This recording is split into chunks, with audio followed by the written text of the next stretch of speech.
Hi, this is Catherine. This is Taking Tea with Catherine. This is a rooibos tea. It's rooibos cinnamon from Ahmad Tea. Very nice and tasty, but it's very autumnal to me, which doesn't make sense to some people because I'm talking about my December TBR today, to be read, or to begin reading, as I like to call it. And some say, but December is winter and all kinds of wintry related events. And I'm like, I'm in denial. I am staying with autumn for as long as possible, even if it's cold, even if I have to start wearing a hat or doing any of these things. I am, first of all, staying in screen. And I am definitely staying in autumn mode for as long as possible because I feel like in September and even October, sometimes it was a bit warm and not as autumnal. So I need to hang on a little bit. Anyway, that being said, I have a number of books here that I would like to begin reading, some of which I would like to finish reading in December, but making no promises. And there are also a lot of books I have checked out at the library that I want to read. And even though there's no pressure anymore to return them by a certain time, I still would like to clear things out. I usually make December a kind of cleaned up month in which I finish as much as I can so that I don't drag into January all these piles of books, but we'll see. So I'm just going to show you today not books I started and will be continuing, etc., but books that I want to literally crack open in the month of December. And I'm going to start with a reread, and I don't know when I'm going to start it because I think this might carry on into January, but that's fine.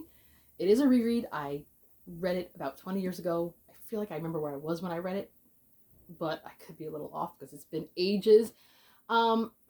And this is one of two kind of group reads, I think, that Kate Howe is hosting, among all the other things she's doing. There's a lot of activities.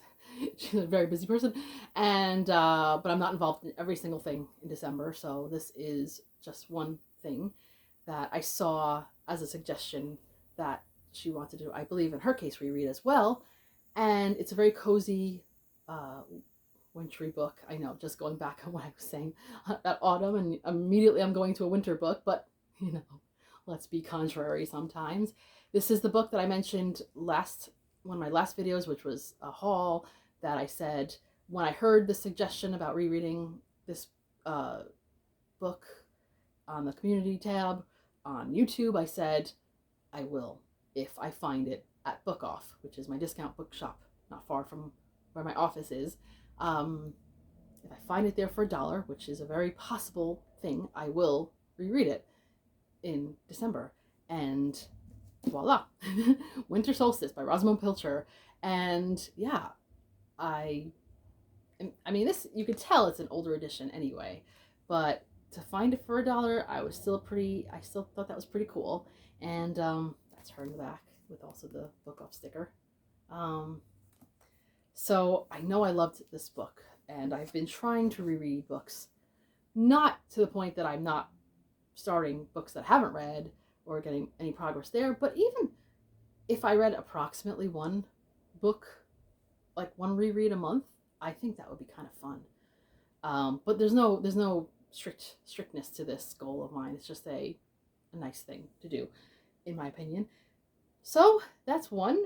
And the other one that is related to another Kate Howe group, which is a read along, and I think it is still open to people if they want to join in, of the Inspector Rutledge series by Charles Todd, which was started, I think he started publishing them in the 90s, and I think they're still going now, I believe. His co-writer, which was his mother, died not too long ago, so I don't know, but that's another story. We read this together. I will try to mention it in my wrap-up in November, and I did quite like the first book enough to want to read the second one.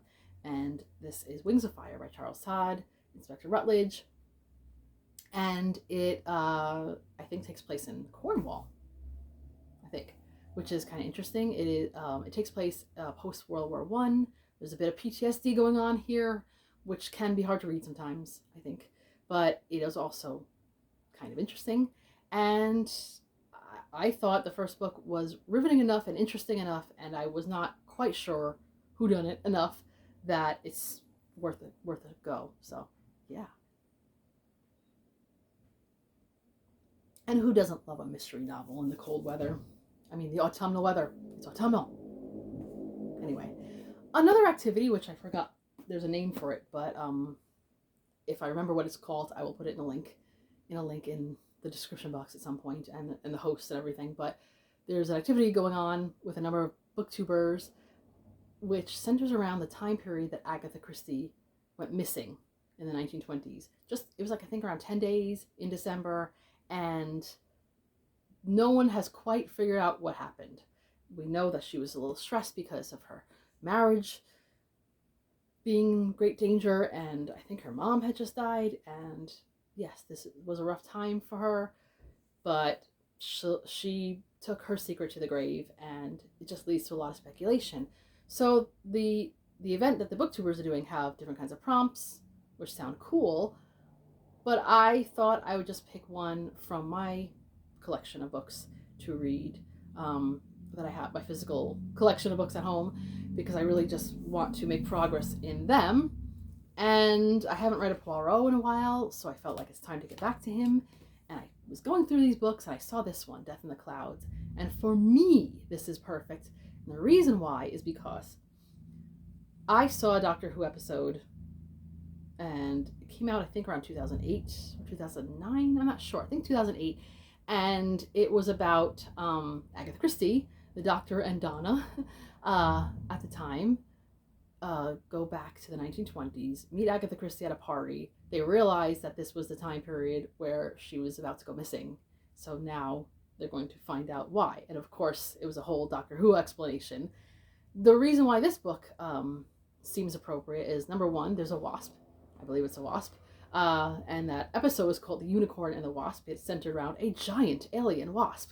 So I thought that works. But also, when they were trying to show how popular Agatha Christie's books remained well into the future, the Doctor pulls out a facsimile copy of Death in the Clouds. So I thought, okay, that works in so many ways for reading Agatha Christie around the time that she went missing. Right? I don't know. I think it was a decent enough connection, right? I hope. Okay. So, let's see. Here is a book about books. I am planning to read a lot more books about books soon. So I don't know if I'm going to finish. Well, I don't know if I'm going to start this one even in December, but I kind of plan to. I have been still very much mentally centered around the Brontes after finishing the Juliet Barker Bronte biography. And I mean, it was amazing. And, I said, okay, I know I have a memoir about someone who read the Bronte books, and I only haven't read The Professor by Charlotte Bronte, and I'm pretty okay with that. If I get spoiled about that, that's the one book that I'm not incredibly enthusiastic about. I just think I'll read it one day, and hopefully at some point in 2022, and then that will be a goal completed as far as having read all the major novels that the Bronte sisters wrote. Mission accomplished, right? That would be great. So this book is A Girl Walks Into a Book, What the Brontes Taught Me About Life, Love, and Women's Work by Miranda K. Pennington. I think it's a pretty autumnal color. I have such hang-ups. But I purchased this a little while back, not that long ago. And I think it would just be a nice read in conjunction with that recent read. So if I can get to it in December, or at least start it, like I said, to begin reading is what I'm going for here, then that would be nice. I already see there's some pictures in here, so that's kind of cool. I think a picture of some of the handwriting. Yay! I always like that.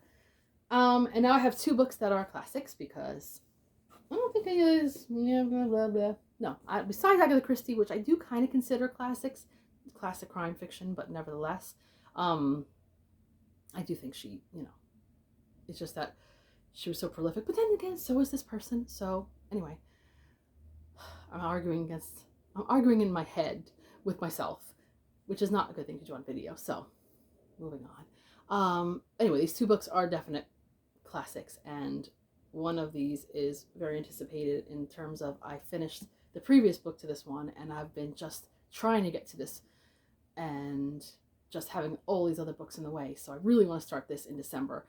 It's almost 900 pages, so I doubt I'll finish it. But even just beginning it and maybe working through it through the months, depending on how good it is, maybe I'll speed through it. Who knows? No rush.